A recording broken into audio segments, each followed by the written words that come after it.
Do we have a quorum? I guess we can start without a quorum, can't we? Oh, we got it. Yeah. Right on time. Okay, I'm going to start this thing. Good morning, and welcome through the 1/2-inch Washington blizzard this morning. Everybody trudged through the 1/2 inch of snow to get here. This morning, the meeting will come to order. I want to welcome everyone to today's hearings, which is the 7th this committee has held examining the construction of the new Rocky Mountain Regional Medical Center in Aurora, Colorado. The road to completing this hospital has been extremely long and bumpy. The groundbreaking ceremony was held in 2009. All told, the price tag is at least $2 billion. This situation must never happen again. But the finish line is near. Mr. Coffman, Mr. Congressman Perlmutter, and myself toured the medical center last week to see personally about this. Today we are here to discuss how near and take a close look at the facility that has been produced. This construction debacle changed the way VA builds hospitals. In 2015, Congress mandated that another expert agency take over management of all VA superconstruction projects, which is everything over $100 million. That agency is the Army Corps of Engineers. All available evidence suggests this was the right decision. In just over 2 years, the Army Corps has guided the project from less than 60% complete and mired in contractor disputes to 98% complete. VA has accepted all but one of the buildings, the Diagnostic and Treatment Center. But the end of construction is merely the beginning of VA's activation effort. Activation is never easy, and unfortunately, in this hospital's activation, the team must continue to correct design and construction errors. The design of this facility began over 10 years ago. It has already been well established how architectural novel and extravagance drove up this construction cost. In addition to that, so much time has elapsed that the practice of medicine, building codes, and intended uses for the spaces have changed. It is deeply troubling that this new Aurora Medical Center doubles the square footage of the existing Denver Medical Center, but includes the same number of beds and actually reduces primary care capacity. There are also hundreds of errors, individually but small, which add up to a significant problem and that must be corrected. Things like sink in an operating room, surfaces that can't be cleaned, inadequate air conditioning systems, voltage problems, and an entire data center that must be rearranged. There are also mistakes to be fixed at the end of the construction job, but I have to wonder whether the clinicians who will treat veterans in this facility have ever scrutinized its specifications. Even after the new medical center opens, VA must continue operating the old medical center because presently some of the primary care doctors and the PTSD residential rehabilitation facility have nowhere else to go. When Congress authorized this project and continued to authorize it through all its struggles, having two major VA hospitals 6 miles apart was never part of the deal. The local leadership expressed their commitment to closing down the old facility as soon as possible and recouping as much money from the taxpayers from the assets as they can. This committee is going to make sure that that happens. H.R. 4243, the VA Asset and Infrastructure Review Act, which we reported out of committee in November, would give the VA the tools it needs to expedite building a new PTSD rehab facility on the Aurora campus and cut through bureaucratic hurdles to dispose of the Denver campus. And I can tell you, after visiting out there last week, this particular facility is a poster child for why we need VA asset review. If any of you all have any doubt about that, please make the trip to Denver and look. And it will absolutely reassure, it will give you peace. It did me to know that we need to do this. Now is the time to add up what has been gained and lost from this experience. VA added a state-of-the-art spinal cord injury treatment center. And I do want to mention that this truly is a state-of-the-art. That was one of the most impressive parts of my trip, was this new spinal cord treatment center. It is going, there's could not be a better one, I think, in the world, maybe. And I know that the DAV, the Disabled Veterans, looked at this, helped design it, which I thought was really smart. And I want to commend the VA for this. And I think once it's implemented, it will be really a state-of-the-art facility for our injured veterans. Also, new imaging capabilities, amenities for patients, and a modern facility of the burgeoning veteran populations decades into the future. On the other side of the ledger, VA lost a significant amount of primary care space and must continue correcting defects potentially up to the day the doors open. And of course, successive groups of VA managers have spent a mind-boggling amount of taxpayer money. That being said, I now yield to Ranking Member Walls for his opening comments. Well, thank you, Chairman Rowe, and thank you all for being with us. We were just discussing earlier that I'm entering my 12th year in Congress and have the most amount of time here along with Chairman Rowe. This project was approved before we got here. It has been here my entire congressional career. Mentioned it's older than my son Gus, who's 11. So again, with all due seriousness on this, we know, and again, knowing what went wrong here and the number of hearings we held here, some of them in prime time over this issue, our responsibility of those of us sitting here now is about the lessons learned. And I would argue under Chairman Rowe's leadership and Mr. Coffman and others, the way we've approached this has changed. The hand of Congress exercising its oversight authority has been much more present. It's been much more forceful, and for that, Mr. Chairman, I thank you. This is about fixing problems, not just complaining that they were there, and so I'm grateful. Been waiting over 15 years for this replacement hospital. Now it finally appears Colorado veterans will have the state-of-the-art facility that they deserve. We're all intimately familiar, as I said, with the history of project schedule overruns. It's important we apply these lessons we've learned from this project and apply them to the Army Corps' model for project management to future VA superconstruction projects. Now that the facility will be turned over to VA this month for activation, VA needs to ensure it is able to adhere to the activation schedule so veterans can start receiving care at their new facility later this summer. Today, hope we get assurances from VA that the staff and resources are there to open on time. I want VA to ensure it is working closely with the Army Corps to complete construction. My greatest concern is whether VA has the infrastructure in place to meet the needs of veterans in Colorado and its neighboring states. We know the veterans receiving their care at the Denver Medical Center experienced some of the longest wait times in the country. Due to significant cost overruns for this project, the much-needed PTS residential treatment facility was not constructed, and additional funds will be needed to build this facility on the Aurora campus. 7 primary care teams will continue to operate out of the existing Denver facility, along with the Community Living Center for the next 3 years. Solutions are needed to address these significant infrastructure and capacity needs so veterans do not continue to wait for their care. I hope the VA has come prepared to discuss solutions today, prepared to work with Congress, State of Colorado, and the City of Denver to address those needs. Thank you, Chairman Rowe, for your leadership, and I yield back. Thank you, gentlemen, for yielding. Now, I'd like to welcome our panel who are seated at the witness table. On our panel, we have Ms. Estella Fiotes, Acting Principal Executive Director of the VA Office of Acquisition, Logistics, and Construction. She's accompanied today by Mr. Dennis Milston, Director of Operations for the VA Office of Construction and Facilities Management. Ms. Fiotes is also accompanied by Mr. Ralph Gelati. And I might mention that when I picked up my rental car in Denver, this young man who rented me my car said, "I think you're going to see my dad tomorrow." That would be Mr. Gelati, which tells you it's a very small world. Director of Veterans Integrated Service Network 19, which covers Colorado and neighboring states. We also have Mr. Lloyd Caldwell, the Director of Military Programs for the United States Army Corps of Engineers, and thank you for being here. And finally, we have Mr. Andrew Van Ah, Director of Physical Infrastructure for the Government Accountability Office. I will ask our witnesses to raise your right hand. And do you solemnly swear under the penalty of perjury that the testimony you're about to provide is the truth, whole truth, and nothing but the truth?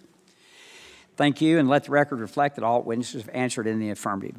Ms. Fiotes, you're recognized now for 5 minutes for your testimony. Thank you. Good morning, Mr. Chairman and members of the committee. Thank you for the opportunity to update this committee on the status of the construction of the new Rocky Mountain Regional VA Medical Center in Aurora. I am accompanied today by Mr. Dennis Milston and Mr. Ralph Gelati. We are pleased that this facility will enable us to serve over 390,000 Colorado veterans and their families as we work to ensure that local veterans receive the VA services that they have earned and deserve.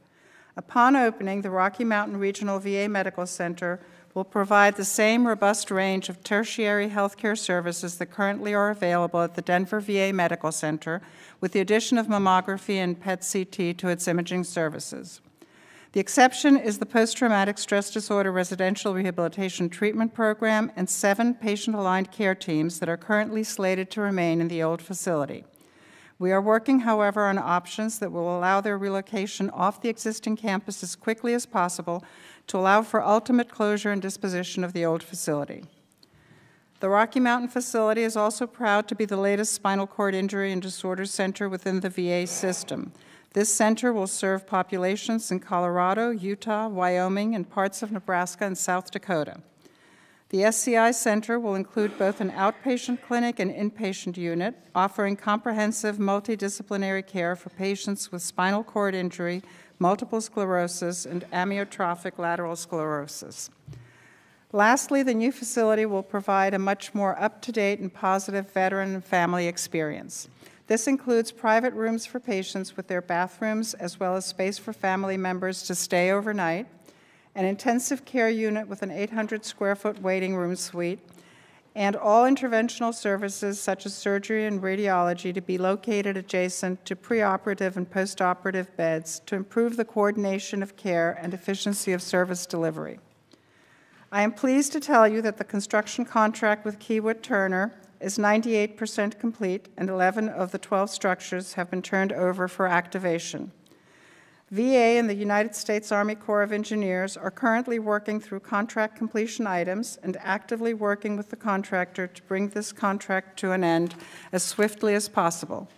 Activation activities are ongoing, and the facility will open to serve local veterans in August 2018. The current activation schedule has the majority of installation, calibration, and testing of newly procured equipment being completed in May. This will enable the Denver Medical Center staff to complete over 40,000 staff hours of education, training, and orientation in late July. VA's current activation budget of $341 million provides sufficient funding to service the opening of this facility. During the Corps' construction management of the project, the contractor proposed to concentrate labor on completing and turning over the campus to VA building by building, rather than a longer process of delivering it in full by the contract completion date of January 2018, which saved a substantial amount in KT overhead costs. KT is the contractor. Additionally, the Corps will not incur the estimated staffing costs they budgeted for the project and will be returning approximately $10 million of unused funds to VA. VA has worked diligently to improve the management and oversight of our major construction program by partnering with the Corps and incorporating lessons learned to ensure that the challenges faced on this project will not happen again. I'm here to tell you that VA today is doing business very differently than in the past.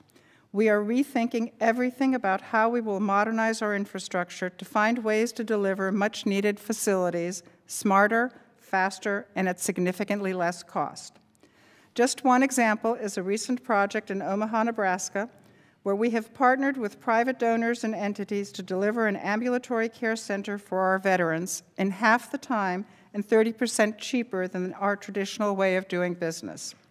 We are also looking at the next major projects to see how we can find smarter solutions, speed their delivery for veterans' use, and lessen the cost to taxpayers.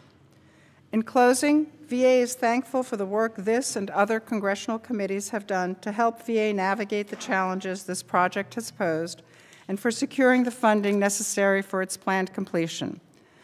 VA remains committed to ensuring the project provides a facility where veterans will receive the best 21st century health care in a manner where the Department, Congress, veteran service organizations, and local stakeholders work together for the benefit of our nation's veterans. Mr. Chairman, this concludes my statement. Thank you for the opportunity to testify before the committee. My colleagues and I would be pleased to answer questions from you and members of the committee. Thank you for your testimony. Mr. Caldwell, you'll now recognize for 5 minutes. Mr. Chairman and members of the committee, thank you for the opportunity to appear before you on behalf of Lieutenant General Todd Simonite, the Chief of Engineers. I provide leadership for the execution of the U.S. Army Corps of Engineers engineering construction programs in support of the Department of Defense and other agencies of the federal government. Today we've been asked by the committee to testify on the subject of the Denver Replacement Medical Center in Aurora, including the Corps' accounting of construction costs known to date and ancillary construction activities. In addition, I will provide information pertaining to the Corps' lessons learned. While the Corps has the lead in construction execution of the Denver Hospital, the VA remains responsible for project requirements, resourcing, and facility transition to full operations. In December of 2014, the VA and the Corps entered into an Economy Act agreement to allow the Corps to assess the Denver Hospital project, and subsequent modifications to that agreement and a new agreement provided the Corps the funding and the authority to transition the project's construction agent responsibility to the Corps.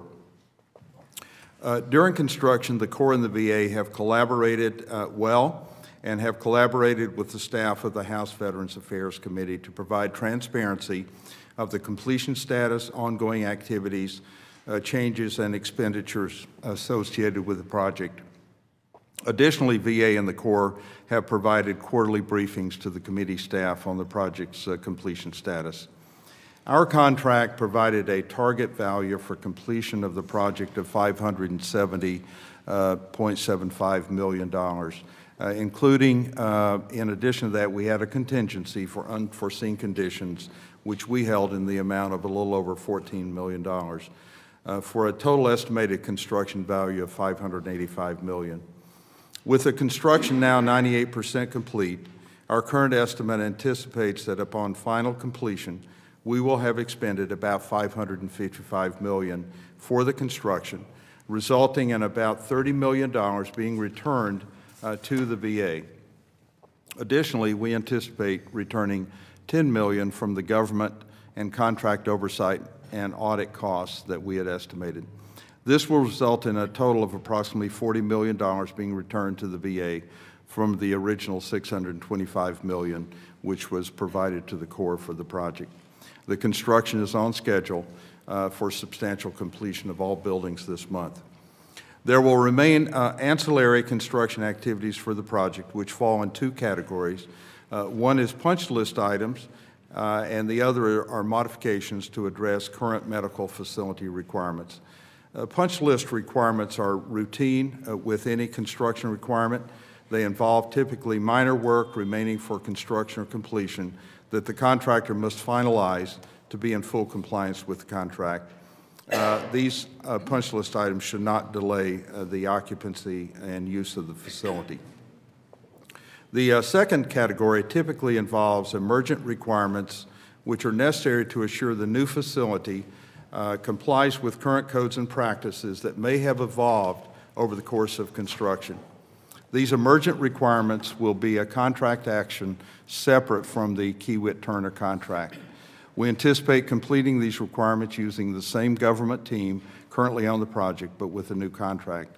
We're currently targeting to have this work completed by the summer of 2018.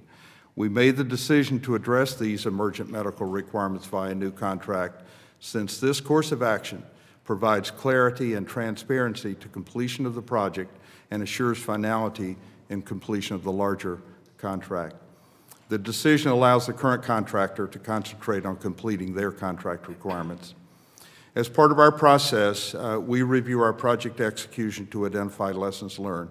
While this project is not complete, we have been recording lessons learned.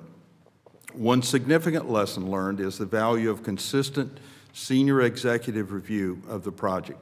The senior executive review group for this project is comprised of senior leaders from the VA, the contractor, and the Corps. This group met regularly on the project to provide guidance. This commitment at the senior levels of all stakeholders helped to ensure that the entire team remained focused on the success of the project and achieving our collective goals. At the completion of the project, the final package of lessons learned will be formally documented and published. We're pleased to be nearing completion of the project and believe that the completion of the hospital will be a great source of value to the veterans in the region. Mr. Chairman, this concludes my statement. Thank you for allowing me to be here today to discuss the work, and I'll be happy to answer any questions. Thank you, Mr. Caldwell. Mr. Van Aal, you now recognized for 5 minutes. Chairman Rowe, Ranking Member Waltz, and members of the committee, thank you for the opportunity to discuss our March 2017 report on VA major construction projects, which reviewed the Denver Medical Center project, among others. We have previously reported and testified on VA's struggles in managing the Denver project. The project's substantial cost increases and schedule delays are well known to this committee and the audience here today. While the Army Corps of Engineers has an agreement with VA to oversee completion of major construction of the Denver project, which is scheduled to finish this month, VA is responsible for activation, which is the process of bringing a facility into full operation. Activation is scheduled to continue through this summer. My remarks today are based on our 2017 report, which highlighted several opportunities for improvement in VA's management of these projects, particularly with respect to activation, and follow up on our recommendations from July 2017 to January of 2018. In our 2017 report, we made 2 recommendations related to activation of the VA facility, the Denver facility. That VA, 1, develop a reliable activation cost estimate for the Denver project, and 2, clarify policies on integrating construction and activation activities. VA agreed with these recommendations and has been taking steps to implement them. First, with respect to activation cost estimates, we found in 2017 that VA had minimal documentation supporting its estimate of the cost of activation for the Denver project, which we therefore found to be unreliable. The most recent estimate we received for the Denver facility is $341 million. With minimal documentation, we recommended that VA develop and document an activation cost estimate for the project that is reliable and conforms to best practices as described in GAO's cost estimating and assessment guide. The lack of a reliable estimate can make it difficult for VA to manage its budget and also poses difficulties for Congress, which relies on it to make appropriations decisions. In July 2017, VA provided us with new documentation on its estimate.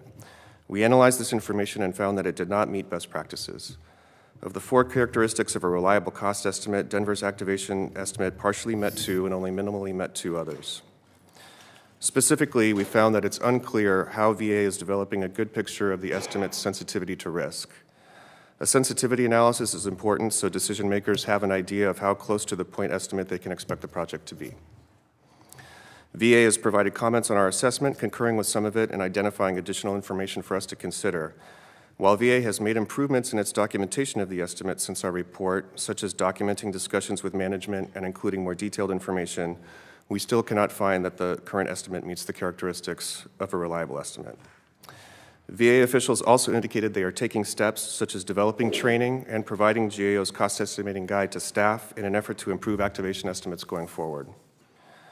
With respect to the activation schedule, we found in 2017 that VA's policies were not clear or consistent on how to link construction and activation schedules to form an integrated master schedule for the entire project. For the Denver project, in part because of the lack of clarity and consistency in policy, we found that certain activities and milestones in these schedules were not aligned with each other. For example, we found 3 different dates for the same milestone in the existing schedules in March of 2017. In response to our recommendation, VA has clarified its policy documents, which we have reviewed and verified, and reinforced that all projects develop and maintain an integrated master schedule that includes and links all construction and activation activities. Moreover, VA officials indicated that they have worked with the Corps to resolve inconsistencies in linking construction and activation activities for the Denver Medical Center. This and other actions VA is taking with respect to cost estimating, as well as tracking change orders, if fully implemented, should improve VA's ability to manage its projects going forward. Mr. Chairman, this concludes my oral statement. I'd be happy to address any questions you or members of the committee may have. Thank you.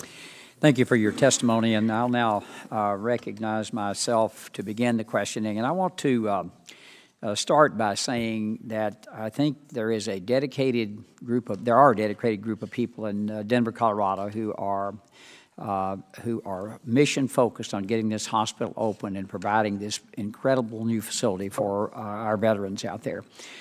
We met with Mr. Coffman, and I met with, and Mr. Paul Mutter, with the Chief of Staff, with the Chief of Nursing, with the Visiting Director, the Chief of Surgery, Chief of Nursing. And just to give you an idea how these folks are already thinking, this building is laid out a little different than any hospital I've ever seen. It's 1,100 feet long. So I would recommend, Mr. Poliquin, that you donate some Nikes or New Balance, I'm sorry, from your district for people to walk in. And just to give you an idea, that the Chief of Nursing and the physicians and nurses had already started thinking, we're going to have to use our code blue is going to have to be different because it's so far to get from one end of it to the other. They will have to have a different way to do code blue. So they're already thinking ahead about how they provide quality care for our veterans. When you look at the facility, and I just want to go over this very quickly before I ask any questions. When this facility was laid out, what we got was this, a facility that's 1.2 million square feet. as opposed to 600,000 square feet of the previous facility. We got 4 more ICU beds. We got 9 less medical beds, the same rehab beds, less psychiatric beds, of which we need more of, and a psychiatric facility is going to have to be modified because of design errors that are there. You did add the spinal cord injury, which I've already talked about. PTSD, which we know is a critical part of the VA's mission, was not even included in this. The VA had to buy an additional building for administrative offices. In this 1.2 million square feet, there were no administrative offices, at least none that I saw. And primary care rooms where we examined patients went from 60 to 34. So we actually lost primary care, which is where our care has been given. That actually may be in our PAC teams are going to have to stay at the old facility with an aging boiler. So we're going to have to keep the facility open. It won't be 3 years. It'll be more like 5 years, I can tell you, before you can design and build other facilities. That's the minimum amount of time you're going to have to keep it open. And if it does stay open, there's an estimate that there'd be $350 million worth of work that would have to be done to a campus that you're going to get rid of. Now, none of this makes a lot of sense. So I bring that up just to sort of give you a Cliff Notes version of where we are. And Ms. Fields, I appreciate you and Mr. Milstein coming out to Colorado to tour the new medical center with us. And how do you assess what is good and what is problematic about the Aurora facility's design, and what do you attribute the problems? Thank you for the question, Congressman. I think that the design, we can all agree, was probably more complex than it needed to be. The design was prepared a long time ago. Requirements have evolved over time, and that probably is part of the reason that the capacities are smaller right now, including in the primary care patient-aligned care teams, which were not in existence when the building was originally designed, were introduced later, and because of the additional space that they take, have actually reduced the capacity of the new clinical space in comparison to the old facility. So going forward, we have learned much from this design that we would not replicate in any future designs. I believe a more compact design would have resulted in a more efficient, functional hospital, and probably at a lesser cost. Thank you. Mr. Gelati, does the new facility meet all of your needs and your employees' needs? The new facility is short, as you stated, on primary care space. So there will be 7 primary care teams that will be left behind at the current facility. We are actively identifying, working with a brand new Loveland, Colorado community-based outpatient clinic that opens up this April. We're looking at expanding the footprint in Aurora for a community-based outpatient clinic that we already have there. And then we're looking at adding another community-based outpatient clinic in the metro area. We're also working closely with the Veterans Benefits Office.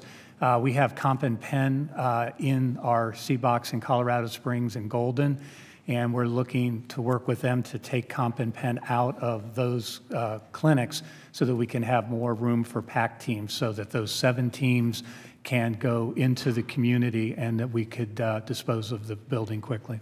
Well, my time has expired, but I would like to say that if we do the asset review, you'll be able to take those assets and they are going to be a lot when you had that VA property, and reinvest that back into VA. I think that makes a lot of sense. Mr. Walsh, you recognized. Well, thank you. And I'd like to reiterate, I agree with the chairman on the asset review piece, and I think it does give us opportunities. There's obviously some differences of how we get there, but this is a highlight of why that should be. I would say, Mr. Caldwell, to you, we were looking back as early as 2010. I think Chairman Miller, myself, some of us who were here at that time, Chairman Rowe, were advocating that your involvement was needed, that you are construction people as opposed to VA. So I'm grateful you're there. But once your original construction contract with KT is complete, as we heard, there's final contract with another contractor to adjust those remaining items such as code upgrades. Will this impact the cost of construction and the schedule for opening the facility? So there is obviously a cost associated with that new contract. We're in the process of developing that cost estimate. I can tell you we think it's in the order of, let's say, between $5 million and $10 million for that contract. But it will not delay the opening of the facility. The plan is to have that contracted awarded within the next couple of months, have them working in April, and have them completing by the end of June or early July. So we believe it will support the opening of the hospital. Very good, thank you. And I'd like to take a minute now. I'm going to ask the next question based on some things in the Denver Post. If any of us needs a reminder of the importance of a free and professional press in this country, the service that was done to our veterans and the taxpayers of Colorado and to this country by the folks at the Denver Post, I'd like to highlight Daniel Brenner and Mark Matthews' work in that. We followed that here, and those are things that came up, and the partnership in helping us get that has been critically important. And this week, they indicated trying to, and their right to ask these questions, the hiring of staff at the medical center. And do you have sufficient staff for the medical center to open? Are there challenges with the tight labor market? And give us the time frame on that of making sure that those FTEs are in place when we go. So we are on target for the opening this summer. We have 421 FTE to be hired for the new project. We've already hired 257, 118 positions still to be hired to support the Spinal Cord Injury Center that was referenced earlier. That will not open until 180 to 200 days after the opening of the facility, and that's in concert with the PVA. They want to make sure the hospital is up and running and seamless and working well, and then we will open up the Spinal Cord Injury Center approximately 6 months after that. So Denver is a difficult labor market. Unemployment rates are around 3%, which is very low. But we are making excellent progress. We are confident that we will be able to meet the staffing needs. But if for anything arises that we're not able to, we have other tools available, contracts and other types of staffing until we're able to actually hire. But we are confident we'll meet the staffing needs to open up by August.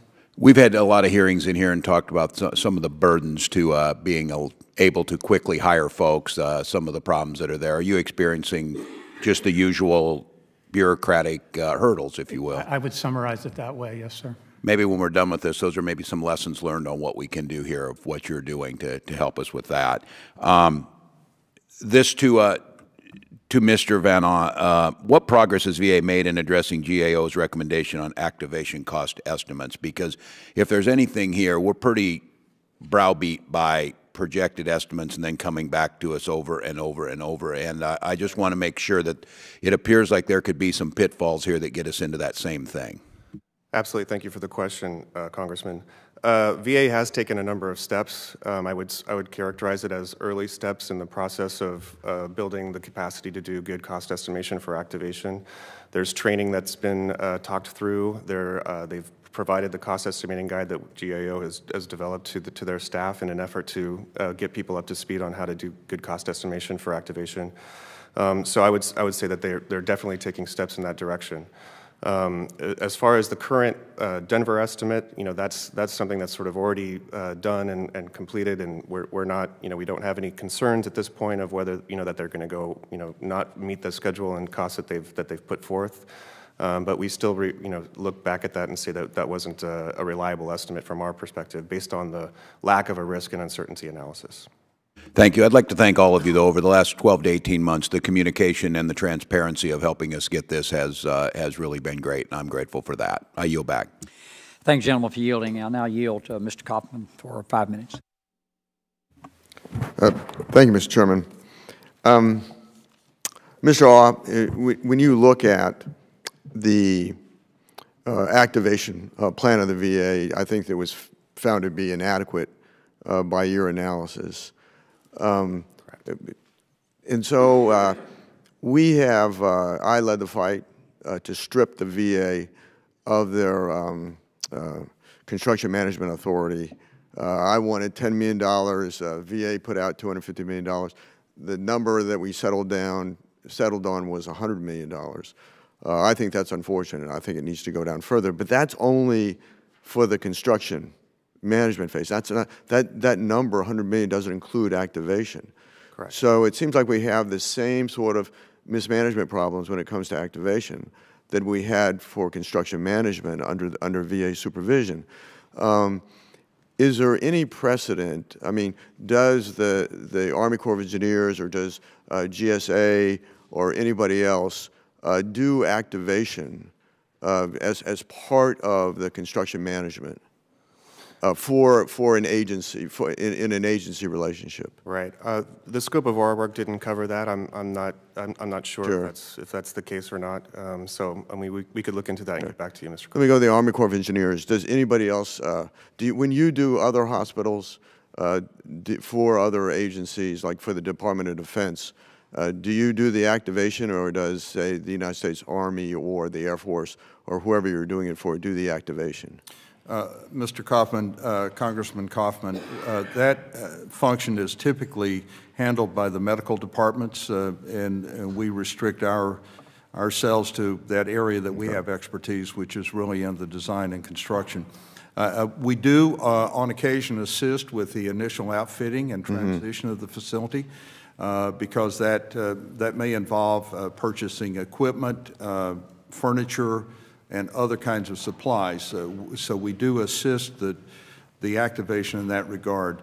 One of the things that we in the VA are working together on for the other hospitals that we expect to assist them on and are assisting will be an activation plan, so that we can, early in the life of those projects, can identify what the requirements are, what the respective parties and stakeholders will bring to that plan to ensure that it comes together effectively. I just want to say the fact that Ms. Fotis is here today, and some of the other players that have their fingerprints all over this $1 billion in cost overruns, is a signal to me that the VA has not changed. And so whatever we can do to strip their authorities in terms of construction management, in terms of activation, I think is necessary. And Ms. Fotis, you said that, I'm not clear on what your explanation is in having gone in the planning process of having 34 primary care examining rooms when the existing facility has 60 and cannot accommodate 7 PAC teams, 7 primary care teams in the new facility, requiring us to keep part of the old facility open. Can you really explain how that number 34 was devised? I will try, Congressman. Although the PAC teams and the 34 and 60 were not in existence when the project was designed, which is what I tried to explain. When the design was developed, 2009, 2010, there were no PAC teams. At the time, the medical center and the construction entities believed that the project was sized to accommodate the necessary primary care clinics. As time evolved, the patient-aligned care teams came into existence. They take up more space than the regular clinics do, and that has resulted Well, that's still not an explanation. I mean, the fact is that you have X number of primary care personnel, no matter how they're arranged.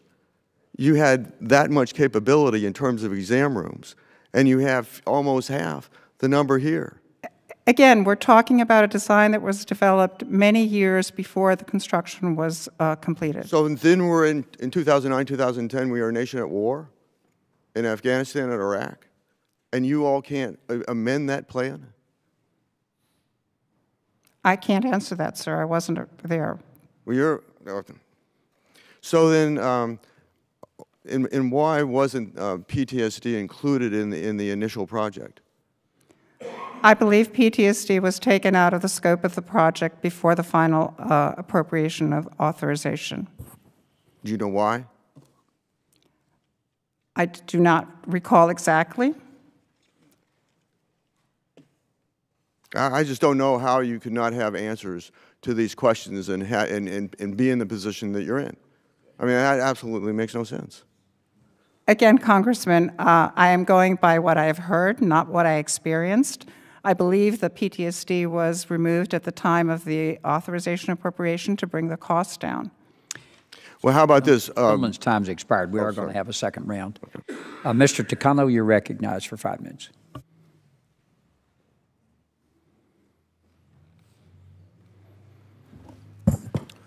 Well, I just want to mention for the record that 2.5 to 3 years ago, this committee authorized additional funds to complete the replacement facility. And at that time, this committee, and by a quick count of 9 of us who were here on the committee at that time, this committee decided to reduce the scope of the facility by not funding the PTS inpatient or the assisted living facilities.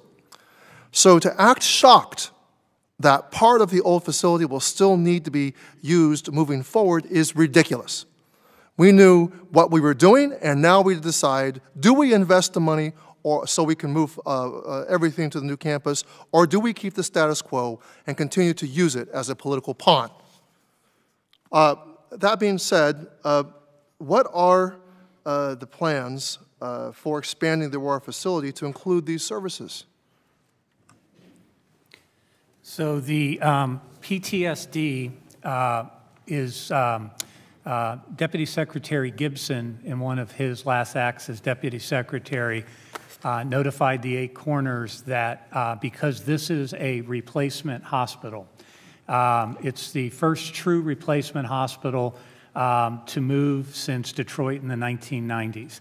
And because it's a replacement hospital, he made the determination in coordination with General Counsel that PTSD should move over to the new site, and notified the 8 Corners, and there was no objections. We went out for a minor project. Unfortunately, when the bids came in for that, it was over the minor threshold, came in about $3 million over the $10 million threshold. So we have our process for trying to get it into a major. So that is one thing. The second piece is the Community Living Center.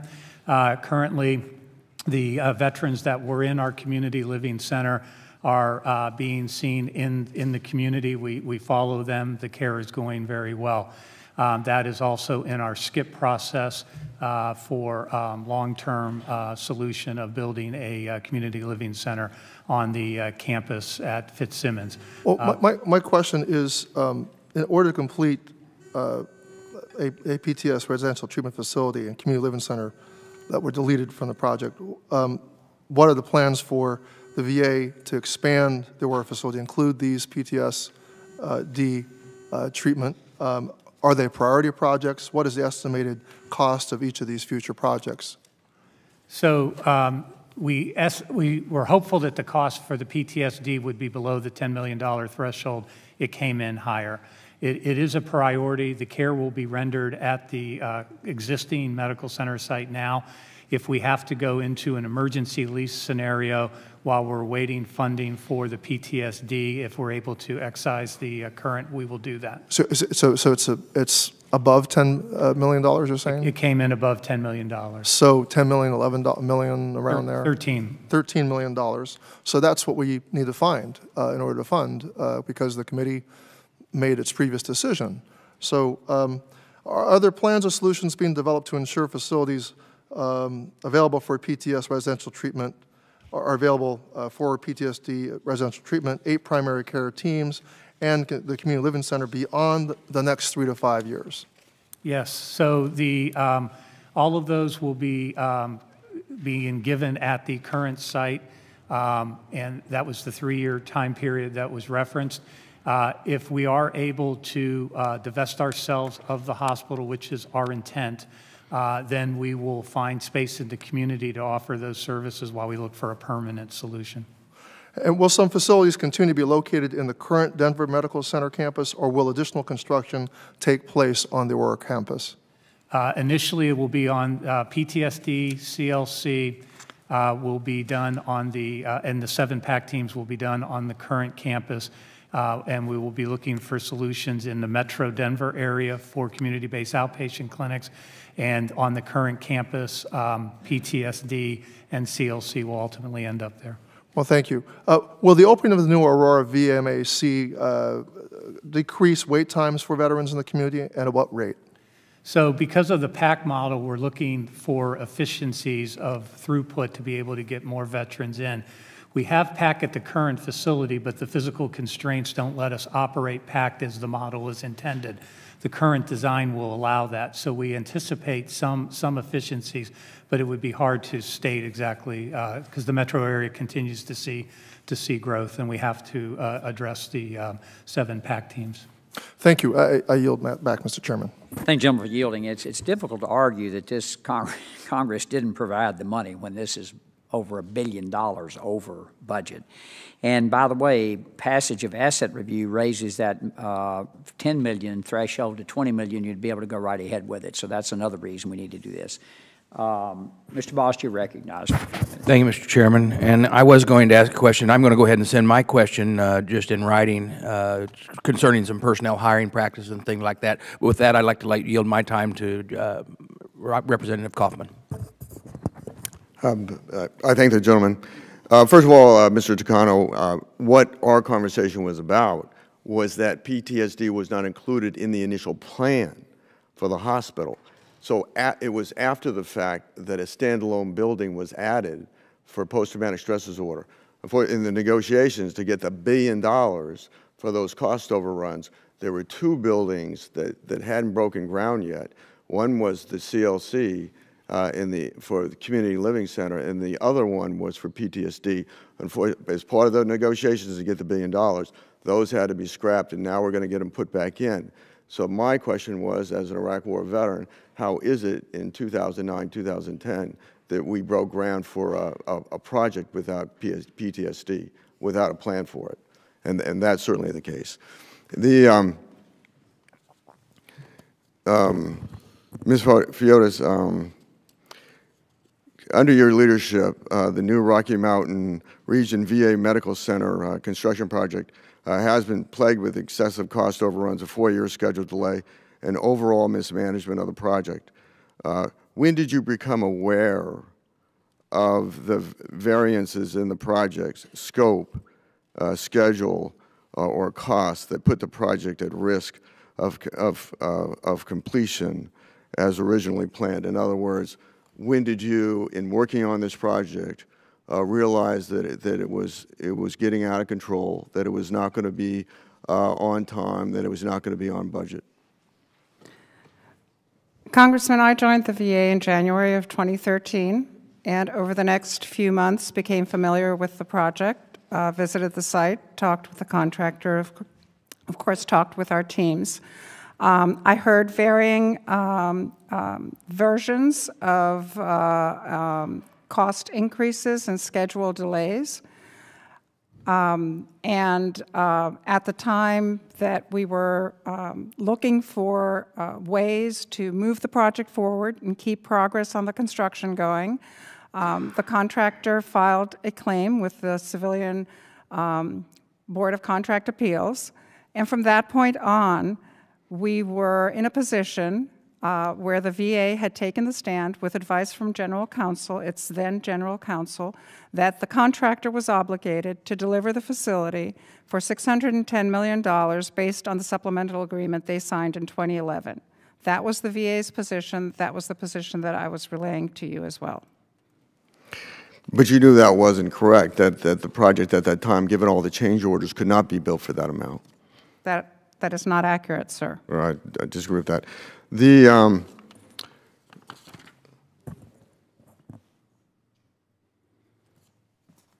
what is the total number? Who can answer this question? So the total number of personnel is now going to be in the new hospital is now going to be 3208. Am I correct in that? That sounds correct, sir. Okay, so we have an increase in personnel, dramatic increase in personnel. We've got double the square footage, but in effect we have less capability. I mean, there are some things that are added, like spinal cord, but in terms of the primary care outpatient, obviously tremendous reduced capacity in that. Am I correct in that? It is less PAC teams than we currently have functioning now, yes. Okay, and so it's essentially right now, until you get these new C-box built, these new outpatient clinics built, the Aurora one, I think that the lease is coming up. Am I correct in that? That's correct. And so is it a plan to build a new facility or lease a new facility? So the plan would be, we would go out for bid and see which of those would occur. What's available in the marketplace. There would be a market study, either use an existing or do some kind of build. And that would be in the Aurora and then also in the southern part of the metro area. So in the southern part, then, so that could be a lease or that could be built as well? Correct. So how long do you think this entire process will take? And will that have to, would that require a new appropriation? I suspect if the $20 million figure is approved in terms of redefining major construction management project, then I suspect that you could go ahead then, I mean, based on our appropriation, correct? Right, and it would be part of our skip process, and it gets competed against other clinic designs and desires across the country. And how, so you need those two, so the Aurora facility you would expand and have additional PAC teams there, and then you would have, and then obviously that this, in the southern metropolitan area, this new outpatient clinic would then absorb the remainder of the PAC teams. That would be the intent, and then also, as I stated earlier, working with VBA to move Comp and Penn to another location would free us to be able to put a couple more PAC teams in both Colorado Springs as well as Golden. Gentlemen's time has expired. Ms. Brownlee, you recognize 5 minutes.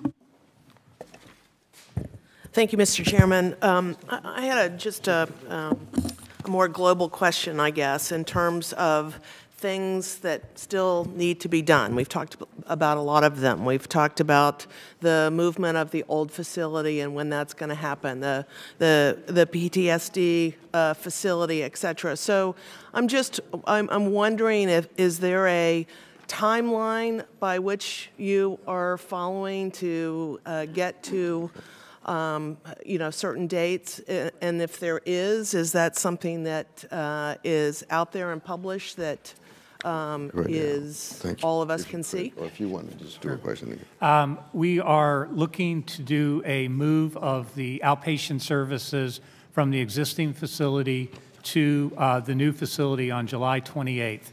We're looking to move the remaining inpatients from the current facility to the new facility August 4th.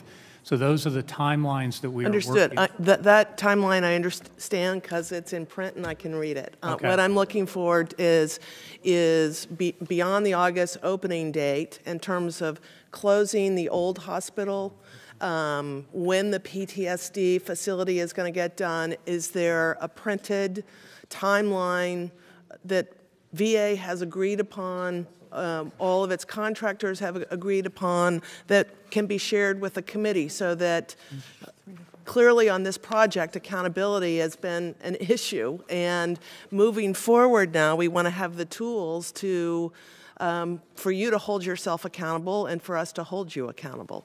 Right. So we're looking after approximately 18 months.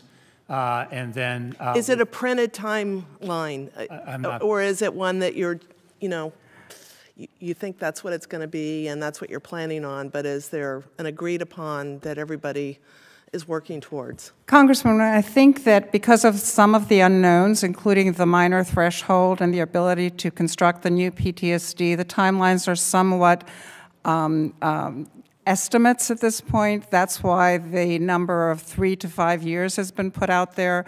I can tell you that we are collectively looking for solutions to allow us to do it sooner rather than later. We do want to get out of this facility, but it does take some time, not knowing when we're going to be able to build the new PTSD, not knowing exactly when we're going to get the new clinic space in our existing clinics. Can you give me a timeline when you might be able to have completed those, to know with certainty when things can get done?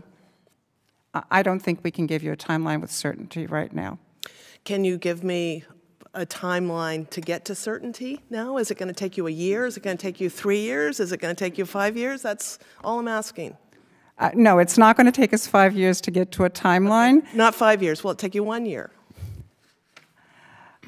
I anticipate we will have a much better understanding of the timeline in the next 6 to 12 months. Thank you. I want to yield the balance of my time to Mr. Takano. Thank you, Representative Brownlee. For the VA and the GAO, My understanding is that the PTS residential treatment facility was a part of the original design prior to 2010. Is that correct? It was part of the original design prior to 2010? I'm not sure that it was part of the original design. I know that at some point before 2009-10, there had been an effort to minimize the size and scope of the facility, and at that point, I think the PTSD was initially not included in the design. At what point it got reinserted, I will be honest with you, I don't know. Could I hear from I know when it was reinserted, and that's when we came back with the estimate for complete. I'm on. Sorry. When was it reinserted? It was reinserted when we came back to the Congress looking for the authority to continue and the money for the overrun for bringing in the USACE and completing it. We put it in the estimate at that time. That's what drove us to the estimate that I delivered to you that was 1.73 at one point, and in subsequent negotiations, they were that and the CLC, along with a couple other minor things, were taken out of that number that got us down. I would ask if you could go back and re-examine the history. And my understanding is that it was originally part of the scope prior to 2010, and then it was de-scoped from the contract from when they were trying to get the costs down. So it was a matter of money, not necessarily planning, that has left us without a PTS residential treatment center. We will provide that. We'll take that back for the Thank you. I appreciate it. Thank you, gentlemen, for yielding. Our Vice Chair, Mr. Blorockus, you're recognized. Thank you, Mr. Chairman. I appreciate it so much, and thank you for your testimony today as well. I have one question, and then I'm going to yield the rest of my time, submit my questions, or yield the rest of my time to Mr. Coffman. But again, to follow up on what Ranking Member Wall said, asked this particular question of Mr. Gelati. With regard to the staff positions, I understand he said that over 250 were filled out of the 421. My question is, do those numbers include vacancies that already exist at the current facility? They do not, sir. They do not. How many vacancies exist in the current facility? I don't have the exact number, but I think the vacancy rate, not counting the 421, is approximately 10%. Okay, next question. Why are we having trouble filling these vacancies? I know you answered the question, but be more specific. And which vacancies are we having trouble filling? I mean, you know, I know Colorado's not Florida, but it's pretty darn nice to live in. And so, in any case, if you could answer that, I'd appreciate it. Sure. So there's a multitude of reasons. One is the 3% unemployment rate in the Metro Denver area. That is basically, there's no unemployment. Individuals can go work wherever they want. It's a growing healthcare market, so healthcare professionals have choices all over Metro Denver without having to move. They can just go from job to job. So it's very important for us to use the tools we have available, not only to recruit, but to retain the staff. The mission attracts a lot of our workforce. So the one area that we've made major improvement in was nurse pay. Our nurse pay lagged in Denver, and then we have been very aggressive in the last 2 years with nurse salary rates, making sure they are comparable to the community's rates. So we've been able to recruit and retain more, but that is still an area that we are looking to hire more. Of the 421, some of the positions we're still recruiting for are nurses. We've hired about 20. We still have 20 more to go for new nurses for the new facility. So that's a key area of concentration for us. Well, very good. If you need any more tools, don't hesitate to contact us, because I think it's pretty desirable to work for the VA. I'll yield the rest of my time to Mr. Coffman. Thank you.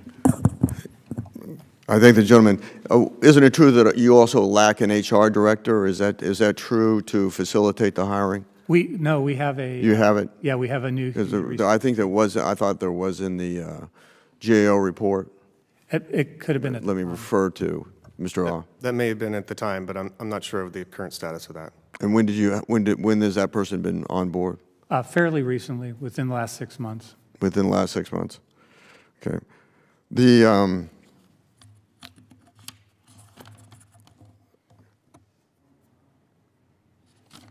just stunned that just in terms of the knowledge of the history of the project is either intentionally lacking or that you actually don't know these answers. As to the design questions, it seems like anybody who would go on this project from a managerial standpoint would have this situational awareness in terms of what this evolution of this project was and where the pitfalls were in this project. So I'm very surprised, but I can certainly remember the controversy on the PTSD issue, that in fact it was not included in the initial design. It might have been taken out early, but when they broke ground, there was not a PTSD facility within it, and that was and I can remember being called by the media. What do you, as a member of Congress, what do you think about this issue?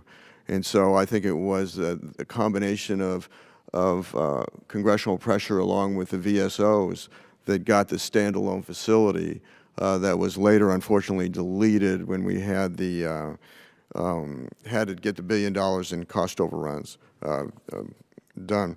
When do you anticipate having the PTSD, that standalone building, or I understand there might be an emergency lease to get them out of Building 38 in the old hospital? Where are we at with the PTSD residential? So currently it is in Building 38 until we know what we're going to do from disposal of the existing hospital.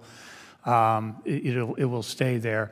If we're not able to get the approximate $13 million, through the major project in time, currently now that would be a major. If we're not able to get that in time when the current building is excised, we will have to enter into an emergency lease space for the PTSD program until we're able to go onto the campus with PTSD, which is our desire. So when do you anticipate the standalone PTSD facility, or is that in the planning process? I think a lot of it's contingent on when we devolve ourselves from the current facility, and that I don't know the timeline yet. Okay. Time has expired. Ms. Custer, you're recognized for 5 minutes. Thank you very much, and thanks for being with us. I think you can tell this is painful for all of us. And as I said several years ago in the hearing, I remember an exchange with my colleague, Mr. Coffman, that although I do care a great deal about veterans in the Denver, Colorado area, my veterans in New Hampshire, and particularly right now, Manchester, New Hampshire, have a significant problem with a facility that serves the veterans in New Hampshire. And all of us also represent the taxpayers. So we are constantly making decisions on serving veterans with the highest level of care at a price that our taxpayers can afford, frankly. And so we're shocked, and we continue to be, how these decisions got made to go from over 60 units for serving primary care down to 34. I don't understand what the plan was from the very beginning. So I want to try to zero in here on the questions about what your plan is now to make sure that after the taxpayers have spent $1.6 billion, that veterans in Colorado won't have longer wait times. Frankly, it sounds to me as though they will. So can you walk us through, and I've read the report in the Denver newspaper, and I'm trying to understand the response that was given to the minority staff. It seems to me that the plan is to move primary care outside of this facility, that it's not the intention that it goes into the new $1.6 billion facility, but in fact it gets moved to other areas outside of the Denver metropolitan area. because apparently this facility has been built that's not adequate for the needs of Denver veterans, Colorado veterans. Can you walk us through precisely what the plans are and where you will need additional facilities, whether rented or otherwise, to serve veterans in Colorado?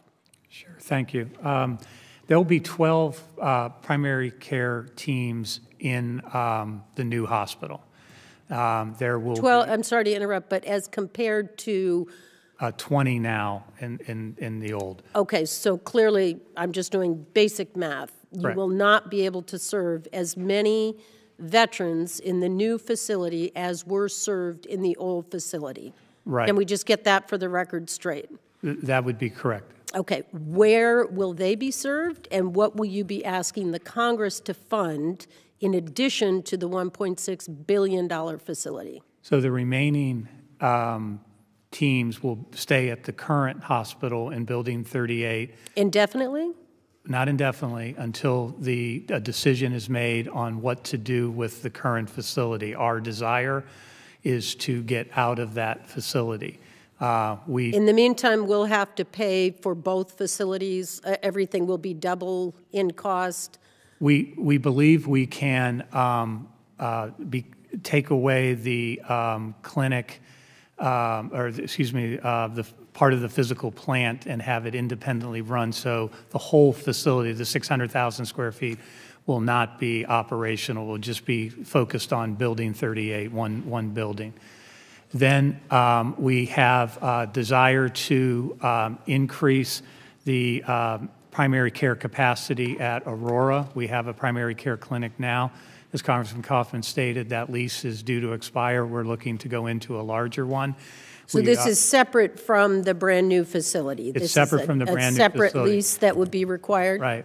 We already have an approved lease, new community-based outpatient clinic in Loveland, Colorado, which is north of the northern suburbs, and that is scheduled to open in April. And we believe that will have some of our patients wanting to go there and not have to drive through Denver traffic.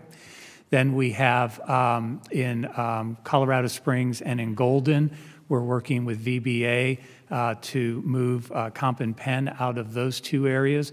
If that occurs, that will allow us to place some of those primary care teams that are left behind at the old site into those existing sites. And because our market is growing, Denver is still growing at a phenomenal rate, and trying to stay ahead of that growth, we're looking at our high concentration areas of veterans, and an area that we need to get a clinic in is in southern Denver metro area. Well, my time is up. Can I just say for the lessons learned that the next time we decide to build a facility, we take into account when we are at war in two different countries with veterans that we've learned have significantly complex medical, including mental health and physical health, et cetera. So I just would like that added to the lessons learned as we spend the taxpayers' dollars and try to serve the veterans. I yield back. Thank you, gentlelady, for yielding. In the South, we have a saying, a blind pig finds an acorn every once in a while.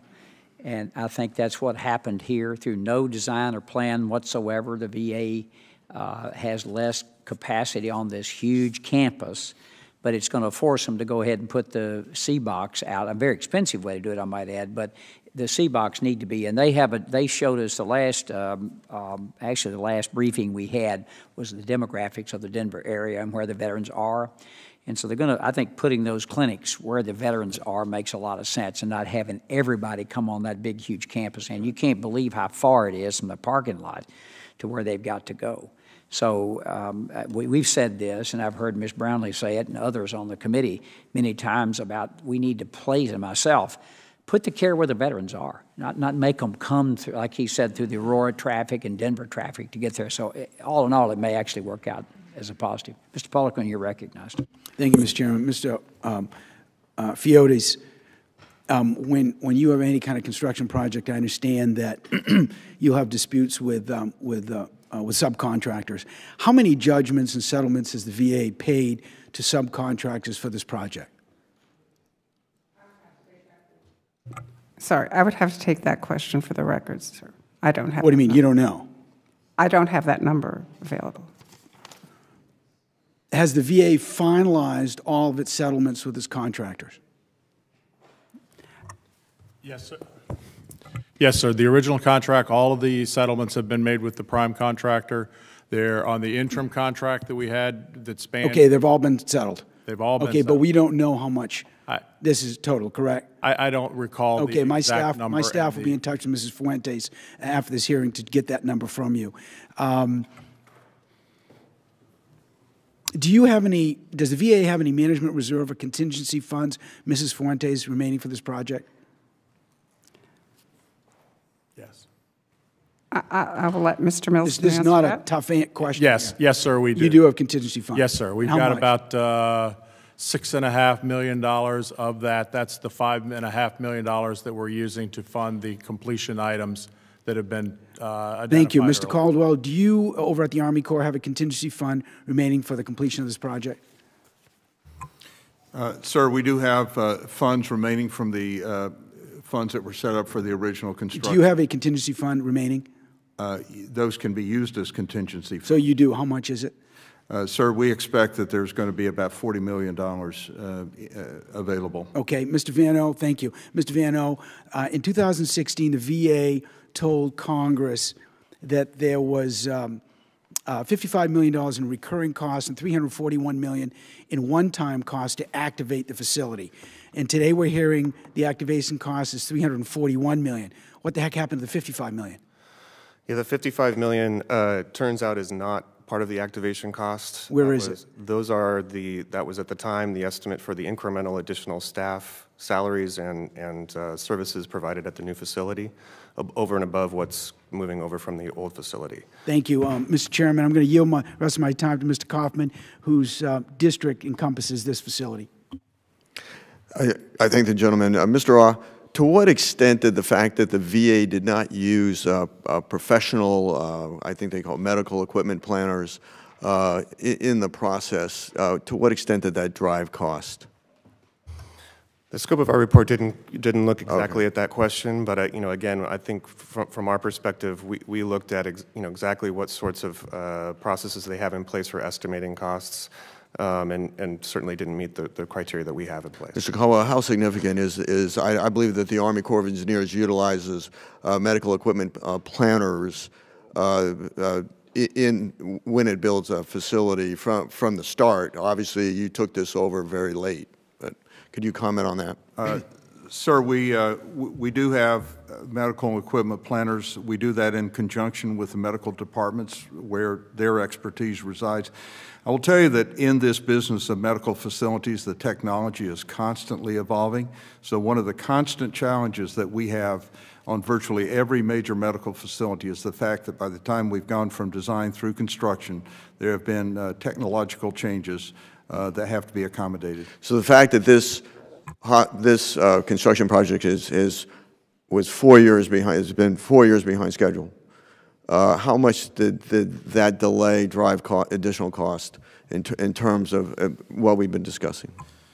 Sir, I can't give you a number on how that affected it, but it's likely that whether it would have been 4 years after the project would have been completed or 4 years after the start of construction, in either case there would have had to have been changes made to upgrade to current medical equipment at that point. So the problem is rooms are configured that no longer comports with the technology in the lapse of time. Codes have changed, and those factors are going to drive cost. Yes, sir. There's an added cost associated with that, typically. Okay. Oh, on the question about your HR director, isn't that person just an acting HR director, and there's a question about qualifications? I'll have to look into that, sir. I'm sorry. Well, is it or not? I mean, is that person the acting HR director, and it does not fit the qualifications of an HR director? My impression was that individual, that the Denver facility has a permanent HR chief. Let me take a look at it for the record. Well, thank you, gentlemen, for yielding. Mr. Sablon, you're recognized for 5 minutes. Well, thank you, Mr. Chairman. I actually had no intention to speak, but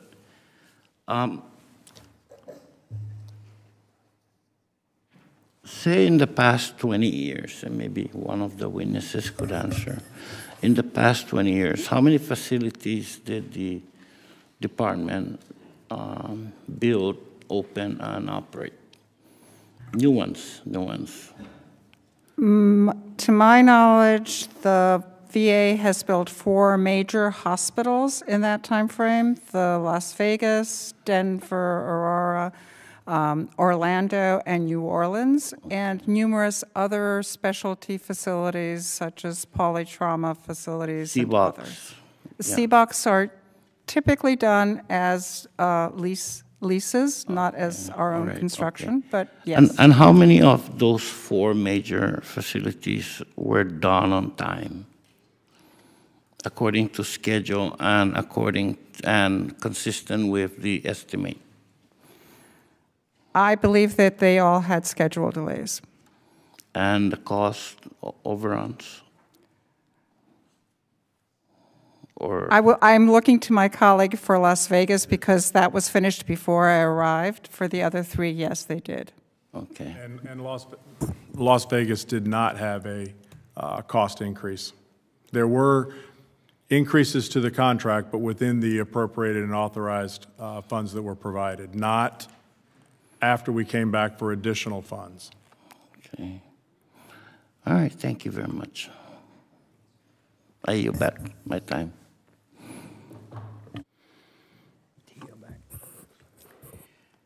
Dr. Winstrup, you're recognized. Thank you, Mr. Chairman.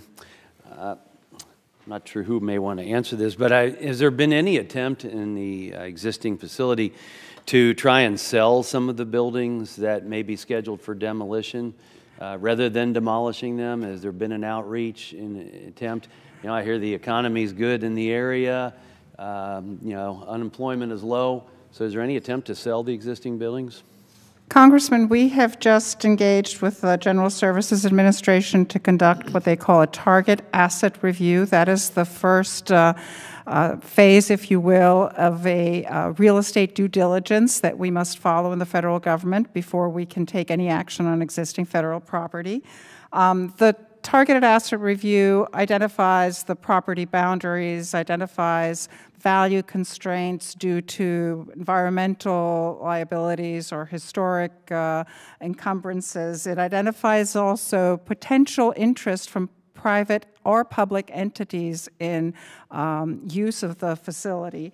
And ultimately, it begins to shape an informed decision about the highest and best use of the property. This target asset review is just been completed, is my understanding from GSA, and it will be followed by an appraisal by a professional of the property value. And at that point in time, we will be able to consider options for disposal, exchange, or other disposition. I'm also curious too, you know, it's a pretty active market. Are people reaching out and inquiring? I mean, it's not necessarily, real estate isn't necessarily a one-way street.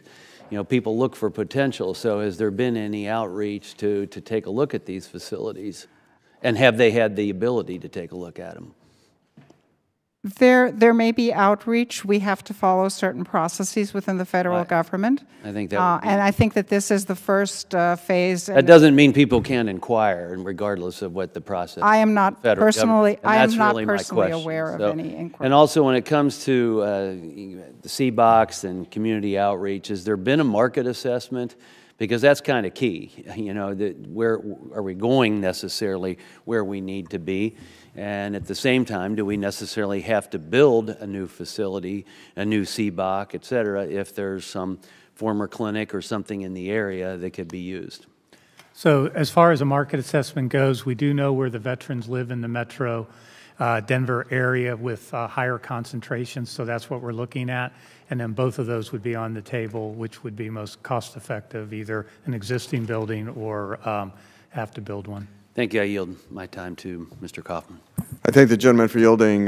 Who can answer this question? How long have you known? I mean, literally, you've had to have known for years, let me just put it that way, that you didn't have the capacity in the new hospital to fit all the primary care capability from the old hospital. And yet, you're testifying today that you have no definitive plan as to how to address that issue. And can anybody explain to me, well, first of all, can you tell me when you knew that the plan for the new hospital didn't support the plan for the old hospital in terms of outpatient capability? So I became network director in 2012 and was made aware that design was set and that our plan to deal with that, as we've articulated, was if we added the Golden Clinic, we added an expanded Colorado Springs Clinic, we got approval and are activating a Loveland, Colorado clinic.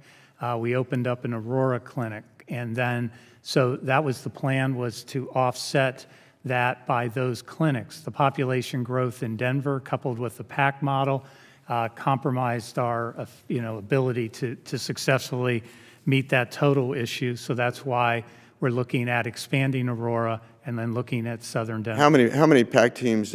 I've seen two numbers. I've seen 17 and I've seen 20. How many PAC teams again do you have right now?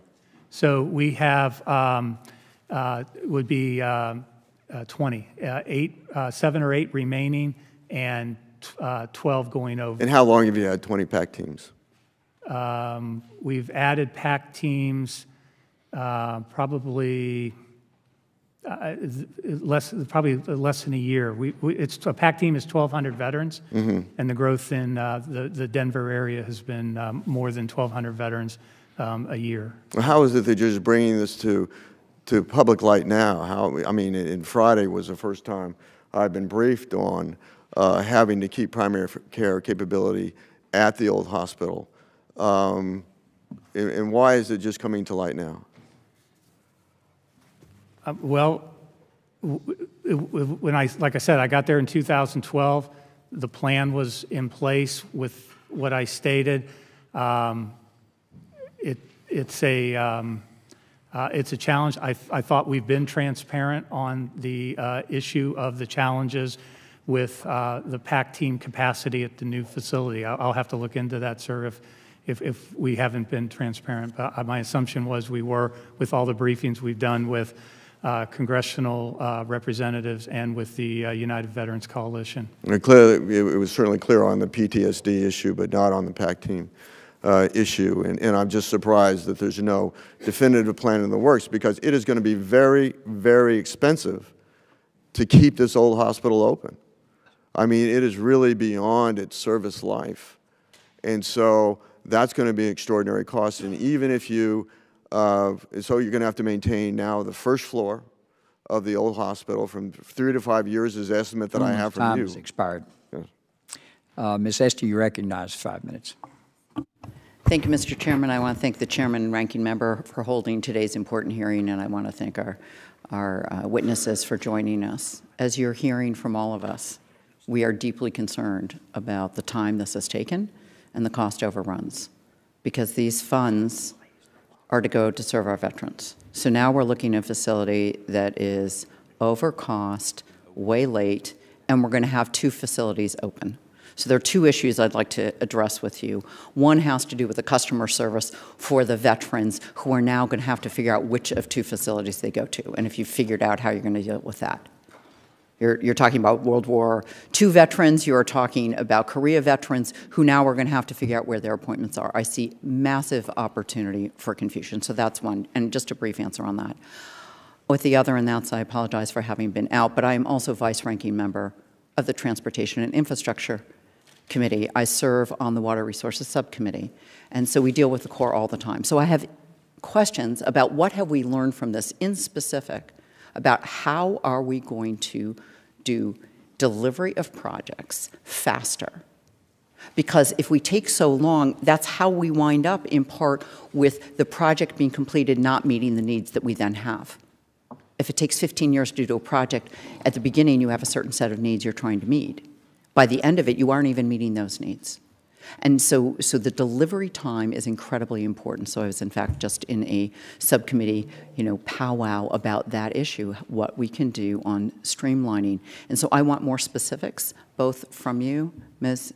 Fiontes, and from you, Mr. Caldwell, about specific lessons that we've learned from this that will be implemented with core involvement on supervision and construction of VA facilities? Because I heard general remarks, but not specifics, like these are 3 things other than that executives ought to be involved. Well, yes, executives ought to be overseeing projects and holding people's feet to the fire. But that is Construction 101, and I say this as the daughter and granddaughter of civil engineers who worked on Army Corps projects. So first, it looks like we have you ready to tee up on the customer service. Sure. We have 60 activation teams of employees working on all the logistics. And that issue you raised about notifying and working with our veterans that will be with the remaining PAC teams, that is part of what they're doing. So they will be communicated with. They will know that they will be remaining back at the current site, and they will be kept abreast throughout the entire process. Thank you for that question, Congresswoman. And let me just state for the record, I share those concerns. This is a project that none of us want to have happen ever again. And so we have many lessons learned. The causes have been analyzed, and we have taken those reviews and assessments to heart, and we have put in place new policies, new procedures at the VA to make sure that we don't make these mistakes. And just very briefly, let me summarize. So clear definition of the requirements up front. One of the issues found with this project was that it took way too long to nail down what kind of project it was going to be. It took years of back and forth. So clear definition of the scope and the requirements.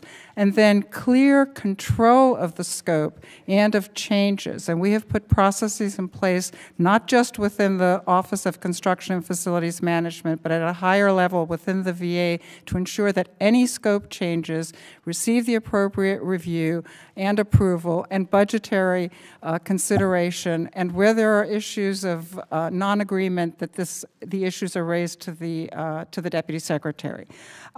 Risk-informed acquisition strategies. Clearly, the acquisition strategy on this project was not the appropriate one, and that cost us dearly. We have now put in place a very structured and disciplined way of making decisions about our acquisition strategy. Disciplined governance, and that part of it is what Mr. Caldwell mentioned before about engagement of the senior executives, but also importantly, roles and responsibilities and clear lines of decision authority for the projects. And finally, adequate resources. Clearly, we were found to be understaffed and under-resourced in the execution of this project from the beginning, and that is a lesson we have learned. We have developed a staffing model, so for the projects that we will continue to execute, we have the appropriate staff, both contracting and engineering, to see the project to fruition. Ma'am, thank you. There are so many places you could go with your question about how to expedite projects.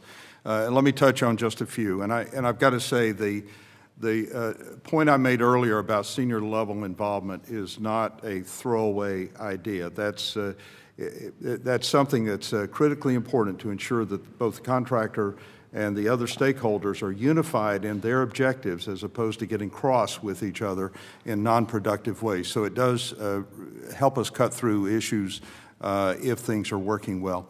From a construction agent standpoint, when we're doing work for the Department of Veterans Affairs or doing work for another defense agency, early involvement by the construction agent is critically important to define the scope of the project and to determine how that project will be executed. And in that process, determining what are the mission-critical requirement dates that have to be met so that you can set up an acquisition strategy that will help you achieve those. Another thing is funding. And when you talk about civil works, although I'm not in my current job responsible for civil works, I can tell you that one of the chronic problems that we have in civil works projects has to do with the continuity of funding to take that job to conclusion. The concept applies Mr. Caldwell, could you wrap this up? We have other members, and she's exceeded her time significantly. It applies as well to other projects as well. Thank you, gentlelady, for you. Mr. Higgins, you recognized for 5 minutes. Thank you, Mr. Chairman. We have shared from both sides of the aisle in this committee great concerns regarding this project. It's a bipartisan committee. I thank the chairman and the ranking member for their leadership, and I thank the panel for appearing today. The Department of Veterans Affairs is making a concerted effort to modernize VA methods of care and to transition to an outpatient model.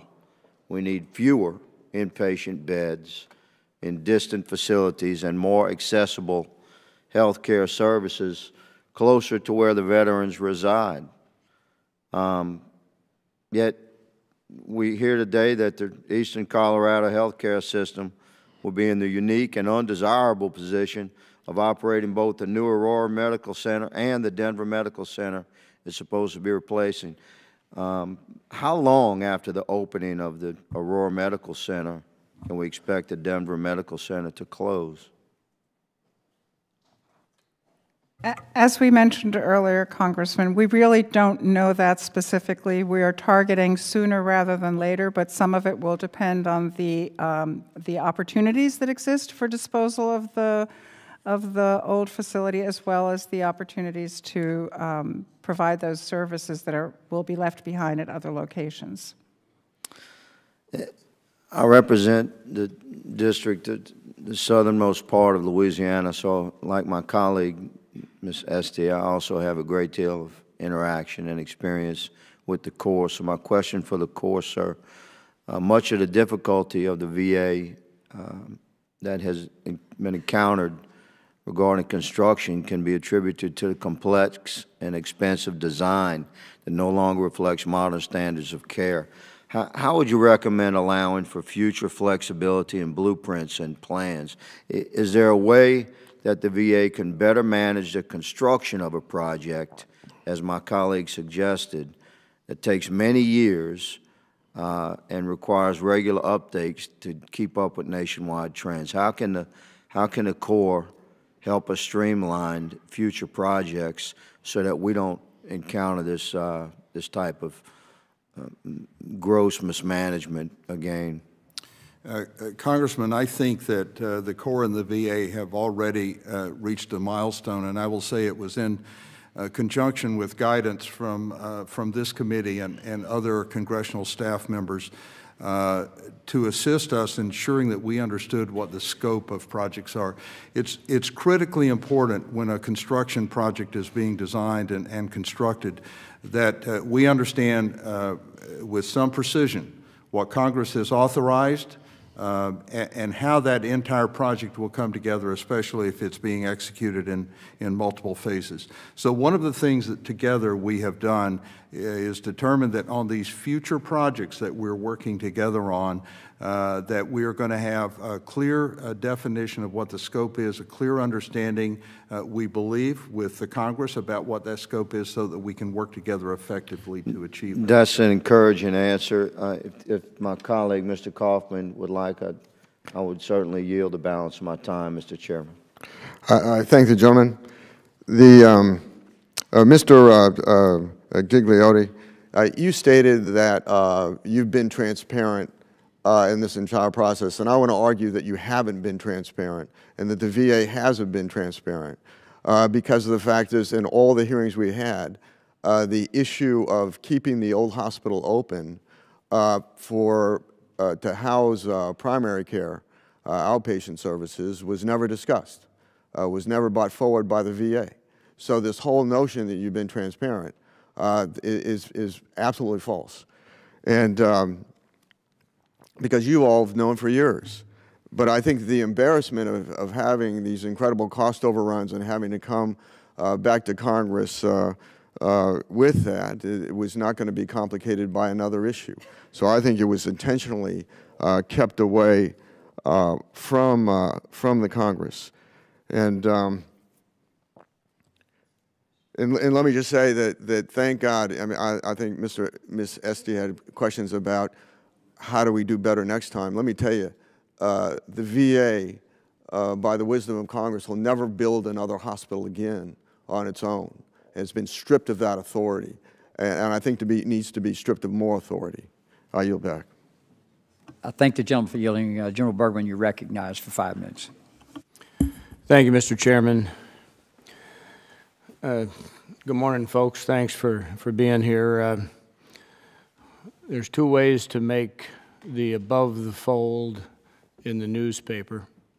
and I didn't really know what the above the fold in the newspaper meant until about a year ago, but I do now. And the point is, usually it's the negative that gets the first chance to be above the fold. Backwards congratulations to this project, not anyone in particular, but this project for being above the fold for much too long a time. In the spirit of the timing of the season here, we are towards the end of the professional football season, and today we are looking at game films of this weekend's game, so we can tell exactly what occurred at what point that caused an outcome. Now I'm going to ask a question rhetorically. There's no need to answer this. Do you know the difference between a lesson learned and a lesson observed? Pure and simple. You didn't learn anything if you just observed it. So having said that, in the military, we are very, very big on lessons learned so that we do not repeat in any way, shape, or form the mistakes. What is the plan to collate the data? Because I've heard a couple of different people say, we're doing this, we're doing that. What is the plan, the overall plan, to collate the data of this entire experience in such a way that anyone, whether it's someone within the VA, someone within the Army Corps, someone within GAO, someone within Congress, someone anywhere, can view the game films, if you will, as it relates to the Denver VA project? Is there an overall game plan right now to put all of this together so that it does not repeat itself in the future? Sir, speaking for the Corps of Engineers and from the point in time that we became involved, we have been collecting lessons learned. We've held a number of workshops. We've brought in a number of people, including from the DVA, Department of Veterans Affairs, as well as from across the Corps, people that will be involved in the future VA contracts to learn what we can from this project. So those have been workshops, and at the same time, we've been recording the lessons learned. At a point in time when we are completed with this project, and that point in time will be, it's imminent, and it'll be a few months beyond, we will refine those lessons and we will publish them so that they're available both within the VA, within the Corps, as well as to the committee or anyone else that would have an interest to have those. I can't speak to how far we go back. I'm speaking from the point in time that the Corps of Engineers became involved.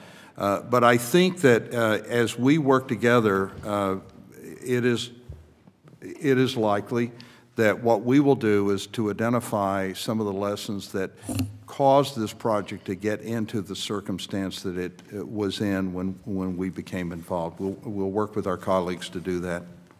So just to make sure I understood what I thought I heard you say, the Army Corps has accepted responsibility for overall lessons learned on this project, whether it's construction, whether it's design, whether it's placement, whether it's consideration of clinical outcomes based upon old hospital, new hospital, veterans' weights, et cetera, et cetera. So did I hear that the Army Corps has got the dot? Sir, I did not intend to say that. What I intended to say is that we will take... So you're going to take your part, or a certain part. I guess what I'm asking you collectively as a group, and I don't care, plan a meeting time and then tell one member a different meeting time, they missed the meeting, you elect them, and they got it. There's a little humor in there. Okay, the point is, don't segment this out to the point where someone doing something future, especially here in Veterans Affairs, where we're trying to figure out all the pieces and parts and what went wrong. One last analogy, and I know my time has expired.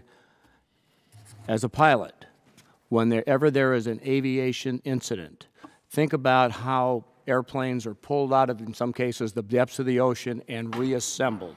That's what we're talking about. That's what we need to do going forward, and I'm sorry I yield back, sir. Thank you, gentlemen, for yielding. Ms. Let's see, Ms. Gonzalez-Colon, you're recognized. Thank you, Mr. Chairman. I know the Aurora facility has undergone multiple budget changes and completion days, plus most of the staff has changed throughout this process, has transitioned out of the VA. How will you say that, will this be one of the problems, the transition of those employees, the turnover staff, will be one of the problems or not? I'm not sure I understood your question, Congresswoman. The transition of which staff? Most of the staff has changed and has transitioned out of the VA during all that process. That's correct or not? Yes. Do you mean the Yes. VA staff on the Yes. project? Yes. Did that affected the whole process? Yes or no? I don't believe so. Okay, you don't believe so.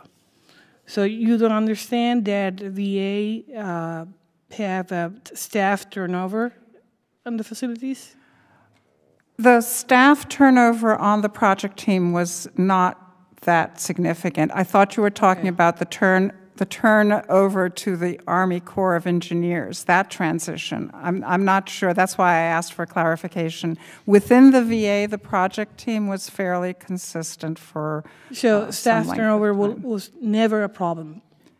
I did not say that staffing was never a problem, but turnover in particular was not the issue. I think this lack of sufficient staffing and some of the project leadership was not adequate for that project. Thank you. With that, I will yield the rest of my time to Mr. Coffman. I thank the gentlelady. Mr. Vana, in a 2017 GAO report, it cites on page 8, in our March 2017 report, we found VA's policies were not clear or consistent in the way that they require VA to link construction and activation schedules to form an integrated master schedule. Could you elaborate on that and your concerns or the GAO's concerns about VA's ability to execute an activation plan? Sure. Our concerns at that time were we found when we looked at there was an integrated master schedule at the time as well as a construction schedule and an activation schedule. As we looked at all three of them, many of the dates didn't match up where they should have matched up, so they were misaligned.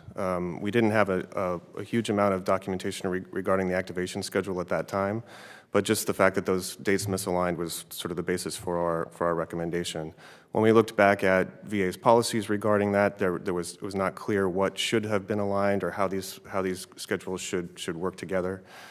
Since then, VA has changed their policies so that they do sort of clarify exactly what they mean by this delivery date or this delivery date, and have worked with the Army Corps to put that together in an integrated master schedule.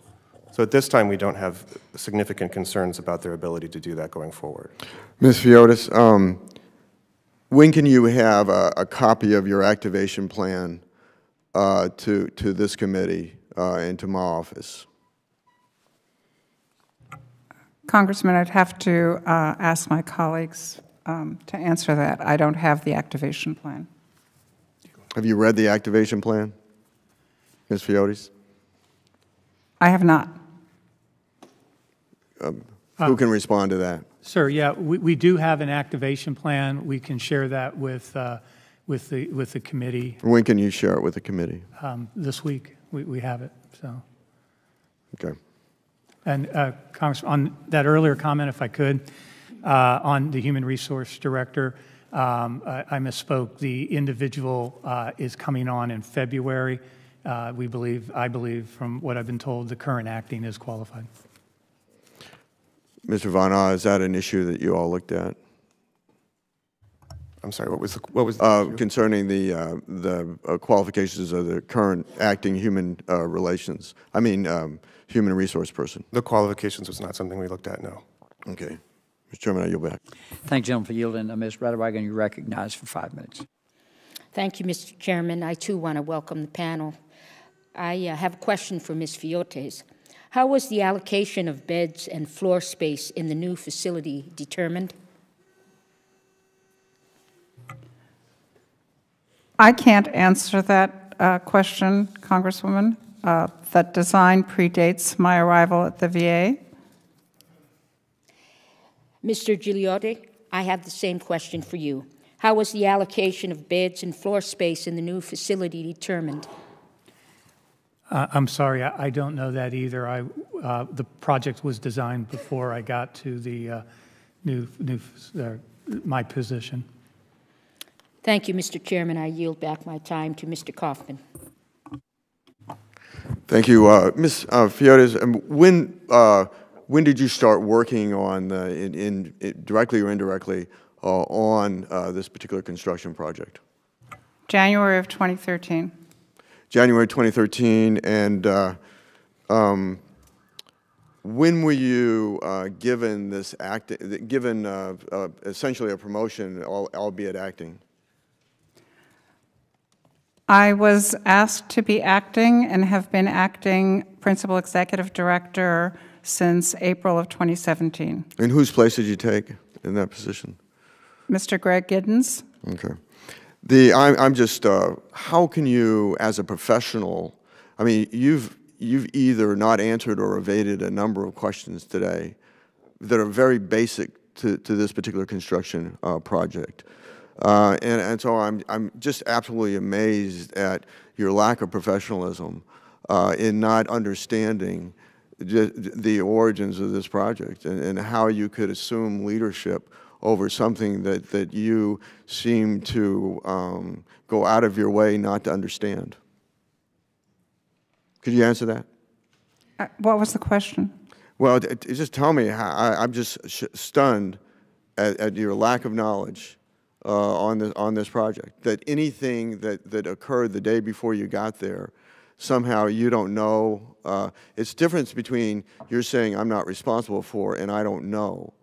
But there seems to be an awful lot you just don't know. And so I guess I can understand how this project got in the condition that it is. I mean, if none of you seem to know, have any real understanding of why it was designed the way it was, I'm just, it is just stunning. I guess you're right. There is just no explanation on your part for your answers or your lack of answers today to the questions that have been presented to you.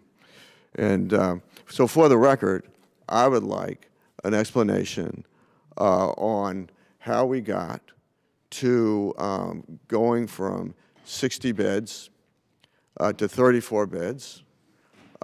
For the record, I want to know why PTSD was taken out of the initial plan of the hospital, not the standalone, but the initial plan of the hospital.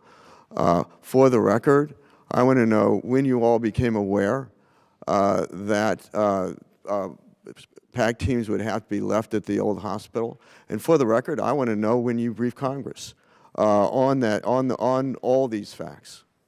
I yield back.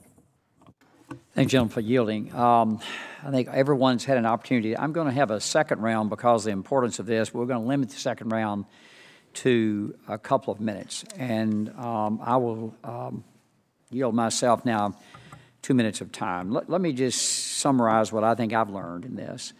Number one, the initial design build is a bad idea. I think design build and include the people who are going to be working in that building and in that facility, because I think you would have had a much different facility if you'd done that. Instead of start designing it as you're building it, this was a train wreck. So I would do that. And I would include the people who are going to be working there every day. Secretary Shulkin said that this past year, when he was testifying here, that his primary goal this year was to reduce veteran suicide. And so what we do, Mr. Coffman and I attended in that Building 38, we did, and some of y'all were there, we had a town hall for those veterans that were in that PTSD facility, and they had nothing but great things to say. And Dr. Wahlberg, who's in charge of that facility, apparently has one of the best outcomes of any in the country in that facility. And to have sort of left that out when that is a primary goal of VA. And I think the other, when we look at the construction cost of this, I looked at a hospital that we built. It's been about 8 or 9 years ago in my hometown. So about $1 million a bed. So we've got about $120 million in a 120-bed hospital. In this facility, and it's a more complex facility, this was a community hospital. It looked like it's about $13 million per bed is what we have in this facility. If you look at 150 beds and $2 billion. So an enormous cost, and we just cannot afford that. So one question very quickly that I want to get answered on the record, two things very quickly. One, Ms. Fields, do you believe that the committee's legislation, H.R. 4243, the VA Asset and Infrastructure Review Act, would help you vacate the Claremont campus?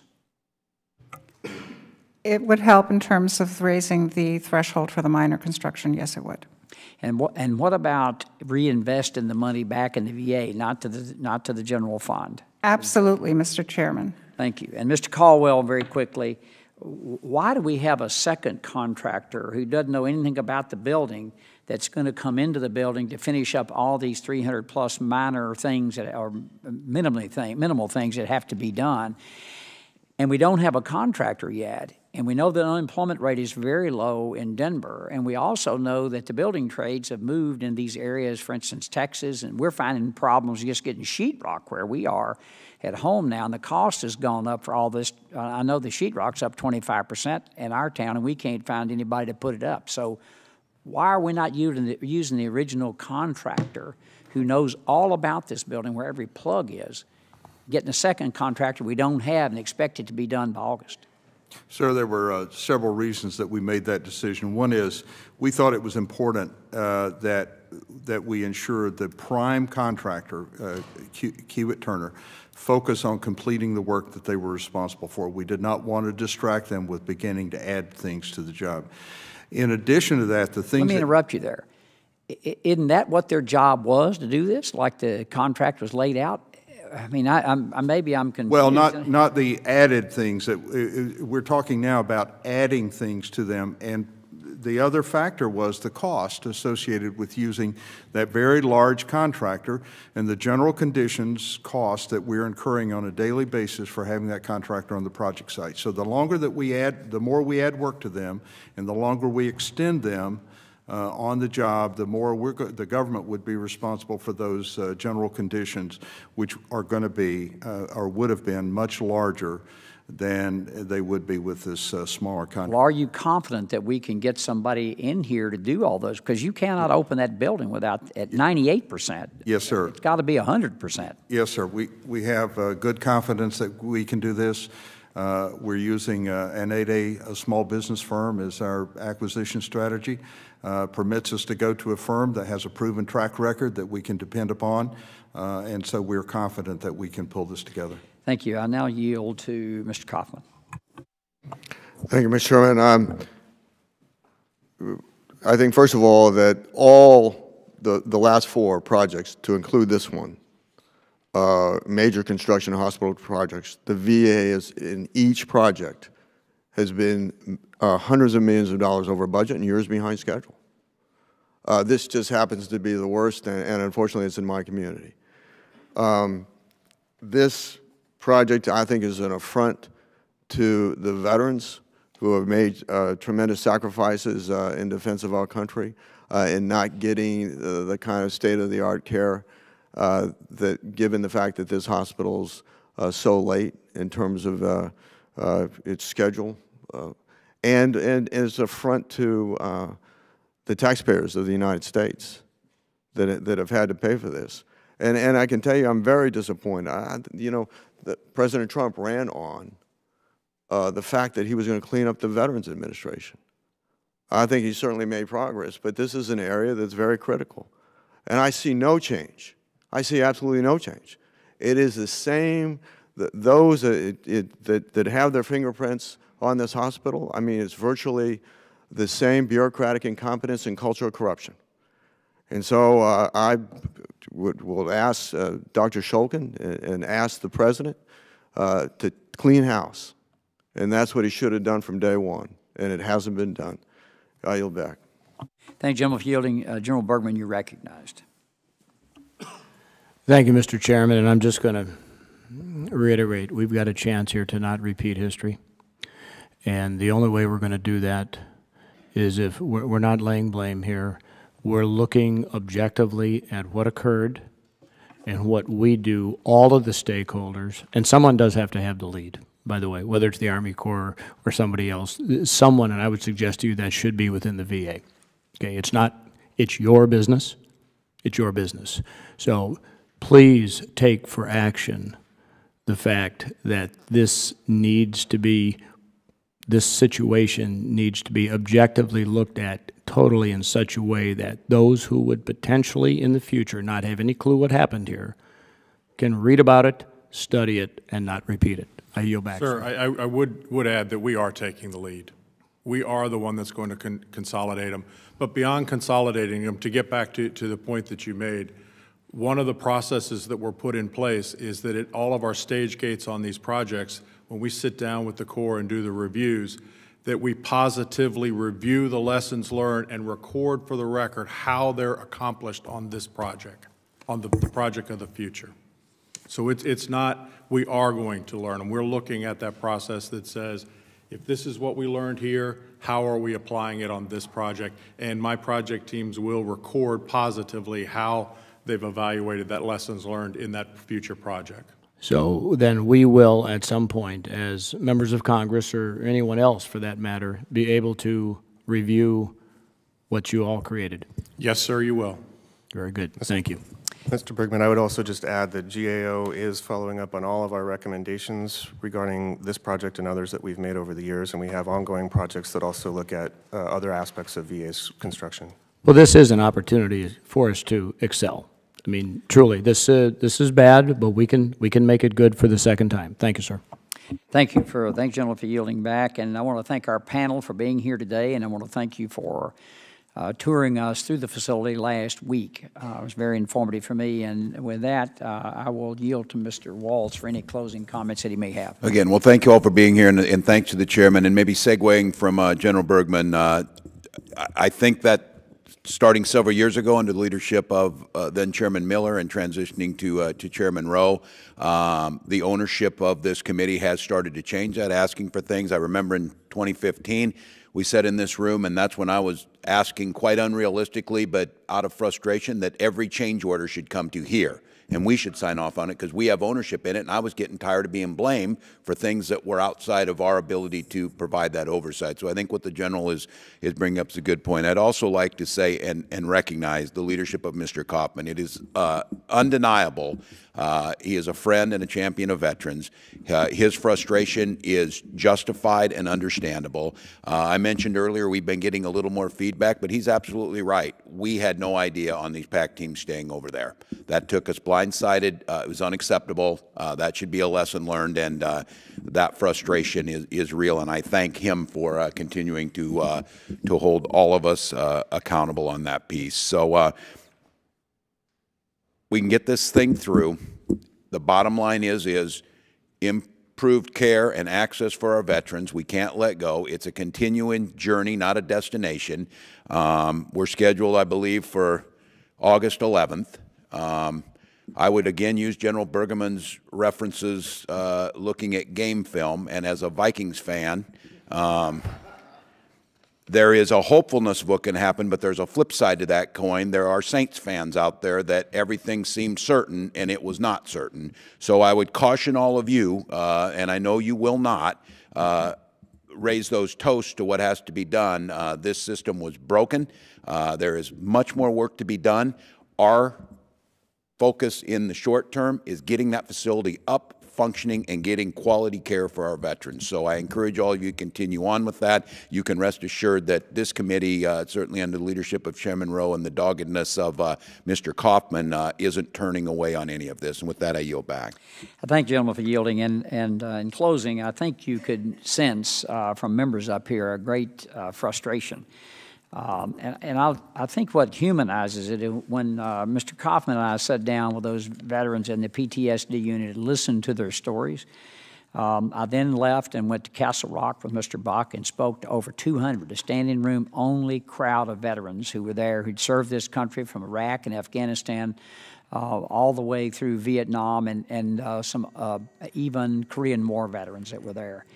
And when you look at those men and women that have served this country, you understand why we're doing this and why it is. And sometimes I think in these kind of projects, we forget who we're doing this for. And it's for the patients who've served this country. And I don't want us to lose sight of that. And I think that's why there is some frustration, because we as representatives, Mr. Walls, all of us, go home and meet people whose needs are not being met. And I think I think I'm correct there. And there is light, I think, at the end of the tunnel, hopefully in August of this year.